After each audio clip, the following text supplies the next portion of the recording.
Shani JKT48 dilaporkan warganet atas dugaan tindak pencemaran nama baik di media sosial.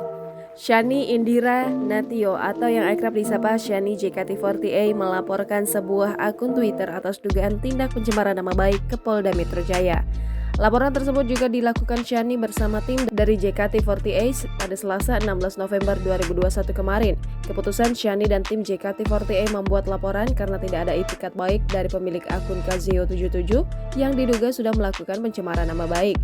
Keputusan untuk membuat laporan tersebut diumumkan oleh tim JKT48 melalui akun Twitter.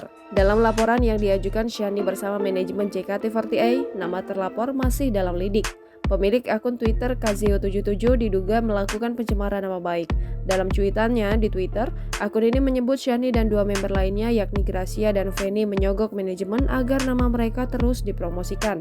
Hingga kini tribunnews.com masih berusaha menghubungi manajemen JKT48 untuk meminta penjelasan soal laporan tersebut. Jangan lupa subscribe, share, komen, dan like ya!